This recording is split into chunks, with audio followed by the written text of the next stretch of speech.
আসসালামু আলাইকুম রহমতুল্লাহ। দর্শক, আজ একটি ভারাক্রান্ত হৃদয় নিয়ে আপনাদের সামনে উপস্থিত হয়েছে। বিষয়টি হচ্ছে, আমি আপনি সমগ্র জাতি, সমগ্র বাংলাদেশ তথা সমগ্র বিশ্বে যে বিষয়টি ইদানিংকালে আলোড়ন সৃষ্টি করেছে, সেটা হচ্ছে আমাদের প্রিয় সন্তান ওসমান হাদির মৃত্যুর ঘটনা। প্রথমেই তার শোক সম্পর্কিত পরিবারের প্রতি সমবেদনা জ্ঞাপন করছি এবং সাথে সাথে সৃষ্টিকর্তার কাছে দোয়া করছি, সৃষ্টিকর্তা যেন তাদেরকে এই শোক কাটিয়ে উঠে আগামী দিনে তাদেরকে সুন্দর পথে চলতে সহায়তা করেন। প্রিয় দর্শক, আজ শুক্রবার, গত শুক্রবার এই সময় হাদি দুনিয়াতে জীবিত ছিলেন এবং স্বাভাবিক জীবনযাপন, স্বাভাবিক কাজকর্ম করছিলেন। কিন্তু আজ ঠিক এই সময়ে হাদি আমাদের মাঝে নেই। গত শুক্রবার বাদ জুমা উনি যখন জুমার নামাজ শেষ করে তার কোথাও যাওয়ার উদ্দেশ্যে তার এক সহযাত্রীকে নিয়ে রিক্সা যাচ্ছিলেন, তখন তাকে নির্মমভাবে, পরিকল্পিতভাবে, অত্যন্ত সুপরিকল্পিতভাবে তাকে গুলি করা হয় এবং তিনি তখনই লুটিয়ে পড়েন। যদিও তাকে তৎক্ষণাৎ হাসপাতালে নেওয়া হয়েছিল, কিন্তু ডাক্তাররা তাকে প্রথম দেখেই বলেছিলেন যে হাদি নেই। তারপরেও অটোমেটিক্যালি, যেটাকে মিরাকল বলা চলে, সেভাবে উনি কিছুক্ষণ পরে আবার শ্বাস প্রশ্বাস নিতে শুরু করেন। এরপর 2 দিন বাংলাদেশে ঢাকা মেডিকেল কলেজ হাসপাতাল এবং এবার কেয়ার হাসপাতালে চিকিৎসা দেওয়ার পর দেশবাসীর এবং সবার আন্দোলনের মুখে এবং সরকারের সদিচ্ছায় তাকে সিঙ্গাপুরে উন্নত চিকিৎসার জন্য নেওয়া হয়। কিন্তু তিনি সেখান থেকে সুস্থ হয়ে আমাদের মাঝে আর ফিরে আসবেন না। সমগ্র জাতি তার জন্য দোয়া করছিলেন এবং আধ্যাত্মিক দোয়া করে। মূলত যখন হাদির গুলি লেগেছিল, তার যেখানে গুলি লেগেছে তখনই তিনি মারা গিয়েছেন।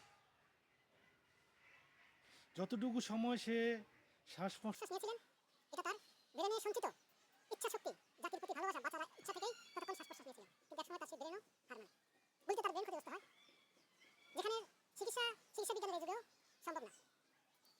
যাই হোক, গতকালকে আমাদের অন্তর্বর্তীকালীন সরকারের প্রধান তার মৃত্যু ঘোষণা জাতির কাছে প্রচার করেন এবং নিশ্চিত করেন। আমার মনে হয় পৃথিবীর ইতিহাসে এই প্রথম কোনো এক ব্যক্তির মৃত্যু ঘোষণা কোনো এক দেশের রাষ্ট্রপ্রধান জাতীয়ভাবে ঘোষণা করেছে। এই জন্য তত্ত্বাবধায়ক সরকারের প্রধান ডক্টর ইউনূসকে আন্তরিকভাবে ধন্যবাদ জানাই।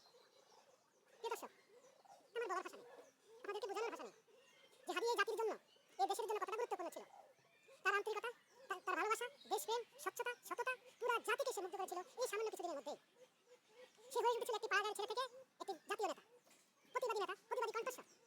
আপনারা অনেকেই তার অনেক শর্ট ভিডিও দেখবেন, যেখানে সে বলছিল যে যেদিন আল্লাহর তরফ থেকে আমার জন্য মৃত্যু নিশ্চিত করা হবে, সেদিন আমাকে কেউ ঠেকিয়ে রাখতে পারবে না। তবে আমি যদি আপনাদের মাঝে না থাকি, আমাকে যদি হটিয়ে দেওয়া হয়, আমি যদি চলে যাই, আমার ছেলেটাকে আপনারা দেখে রাখবেন। আপনারা অবশ্যই জানেন তার একটি ছোট্ট ছেলে রয়েছে, 4-5 বছরের বা আরও ছোট, এবং স্ত্রী, মা বাবা পরিবার রয়েছেন।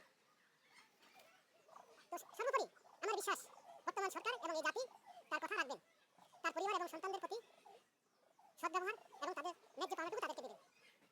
কিন্তু আমরা কি হাদিকে ফিরে পাবো? হাদির মতো এরকম ছেলেরা ক্ষণ জন্মা, এরা যুগে যুগে জন্মগ্রহণ করে জাতির কল্যাণের জন্য, দেশের কল্যাণের জন্য। কিন্তু তারা যাকে তারা হটিয়ে দিয়েছে, যাকে তারা হাঁটানোর মাধ্যমে একটা জাতির কণ্ঠস্বর স্তব্ধ করতে চেয়েছে, তারা কি সফল হবে? অতীত ইতিহাস কি তাই বলে? নিশ্চয়ই না। আপনারা জানেন, আমরা যারা মুসলমান ধর্মাবলম্বী, সেই আমাদের প্রিয় নবী হযরত মুহাম্মদ সাল্লাল্লাহু আলাইহি ওয়াসাল্লাম থেকে এই যাবৎকাল পর্যন্ত শুধু মুসলমান ধর্মের হয়ে ন্যায় এবং সত্য কথা বলার জন্য এরকম অনেক নিঃস্বার্থ দেশপ্রেমিককে যুগে যুগে প্রাণ দিতে হয়েছে, রক্ত দিতে হয়েছে। তাদের প্রাণ, তাদের রক্তের বিনিময়ে আজ সারা পৃথিবীতে আমাদের ধর্ম, মুসলমান ধর্ম একটি কাঙ্ক্ষিত লক্ষ্যমাত্রায় পৌঁছাতে সক্ষম হয়েছে। হাদী ছিল এই যুগের আমাদের পথ প্রদর্শক। তবে আমি গত সপ্তাহে আপনাদের মাঝে একটি ভিডিও দিয়েছিলাম, সেখানে আমি বলেছি যে হাদী তার বাবা মায়ের একক সন্তান না। আমরা কেউই হাদী কোথেকে এসেছে, হাদীকে, তার বংশ, তার জন্ম পরিচয়, জন্মস্থান আমরা কিছুই জানতে চাই না। আমরা শুধু জেনেছি এক হাদীকে, এক হাদী, এক ব্যক্তিত্ব, হিমালয় সমান ব্যক্তিত্ব। তবে যারা হাদীর প্রতি এই অবিচার করেছেন, আপনারা নিশ্চিত ধ্বংস হবে। কিন্তু হাদীরা যুগ যুগ বেঁচে থাকবে। এক হাদী অবর্তমানে হাজারো লক্ষ হাদীর জন্ম নেবে, যারা এই জাতির, যারা এই দেশের ভবিষ্যৎ প্রজন্মের আইকন হবে, হাদীকে অনুসরণ করবে। যতবার হাদীর ইতিহাস পড়বে, যতবার হাদীকে নিয়ে বিচার বিশ্লেষণ করবে, ততবার তাদের মনে নতুন করে দেশপ্রেম জাগ্রত হবে, হাদীর প্রতি নতুন ভালোবাসা সৃষ্টি হবে। ধ্বংস করে কখনো, মৃত্যু দিয়ে কখনো সত্যকে ধামাচাপা দেওয়া যায় না, সত্যকে চাপা দেওয়া যায় না, সত্যকে ধ্বংস করা যায় না। প্রিয় দেশবাসী, প্রধান উপদেষ্টার যে কালকের যে বক্তব্য অত্যন্ত গুরুত্ব বহন করে।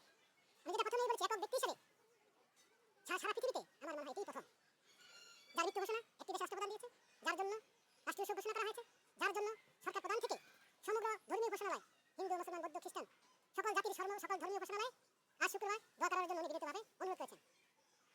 হয়তো আগামীকাল বা পরশু হাদীর লাশ আমাদের দেশে আসবে, তার ডেড বডি আমাদের দেশে আসবে। সেদিনও তো আপনারা দেখবেন হাদী আপনাদের দিকে চেয়ে হাসছে, বলছে আমি হাদী চলে যাই নাই, আমি হাদী আপনাদের মাঝে আছি, আপনাদের সন্তানদের মাঝে আছি, আপনাদের ভবিষ্যৎ প্রজন্মের মধ্যে আছে। আমি বারবার ফিরে আসব ভিন্ন রূপে, ভিন্ন স্বরে, যেটা আপনাদের, যেটা জাতির জন্য হবে কল্যাণকর।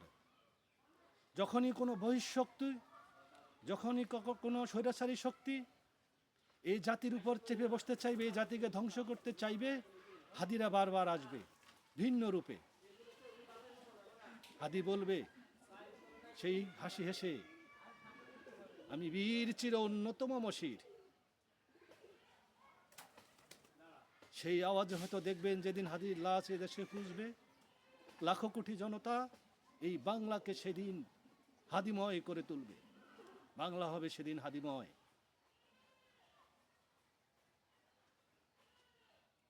যদি হাদীর জানাজা ঢাকায় অনুষ্ঠিত তো অবশ্যই হবে, সেটা দেখবেন ইতিহাসের শ্রেষ্ঠ জানাজার একটি হবে।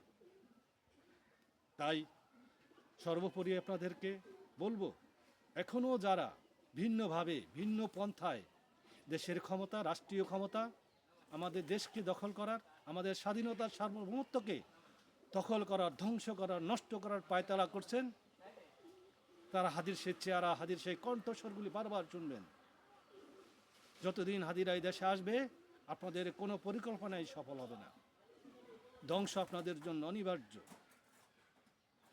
সরকারের প্রতি অনুরোধ, এখন সব কিছু বিভিন্নভাবে, বিভিন্ন অ্যাঙ্গেলে নির্বাচন কেন্দ্রিক, সরকার কেন্দ্রিক, সরকারের উপর দোষ চাপানো, নানাবিধ কথা উঠবে। ঘোলা পানিতে মাছ শিকার করার জন্য যারা হাদীকে হত্যা করেছে তারা কিন্তু উৎপত্তি আছে, তারা বসে নেই, তারা হাদীকে কেন্দ্র করে বিশৃঙ্খলা সৃষ্টি করবে।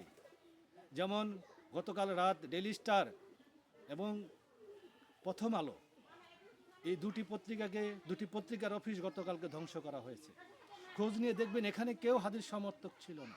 হাদীর সমর্থনের মাঝে যারা হাদীকে হত্যা করেছে তারাই এটা তৈরি করেছে, মব তৈরি করার চেষ্টা করছে, বাংলাদেশ সহ সারা পৃথিবীকে বোঝানোর চেষ্টা করছে যে বাংলাদেশ একটি অস্থিতিশীল রাষ্ট্র, এবং পতিত স্বৈরাচার সরকার এটা এলান দেওয়ার চেষ্টা করছে যে আমরা আছি, আমরা থাকব, আমরা আপনাদেরকে শান্তিতে থাকতে দিব না। বর্তমান যারা সরকার আছেন, দেশবাসী আছেন, সবাইকে বলবো, হাদী আমাদের মাঝে এই শরীরে হয়তো ফিরে আসবে না, ভিন্ন রূপে বারবার আসবে, কিন্তু হাদীর মতো আর কোনো আমাদের দেশপ্রেমিক, কোনো মায়ের সন্তান, জাতির সন্তান যেন অকালে প্রাণ দিতে না হয়, সেজন্য আইন শৃঙ্খলা বাহিনী, গোয়েন্দা বাহিনী, আমাদের যত সংস্থা আছে সবাইকে সজাগ থাকতে হবে এবং তাদের পরিকল্পনা সমূলে উৎপাদন করতে হবে দেশকে, এবং সামনে যে নির্বাচন আছে, নির্বাচনকে সুষ্ঠু, সুন্দর, নিরপেক্ষ করতে হবে।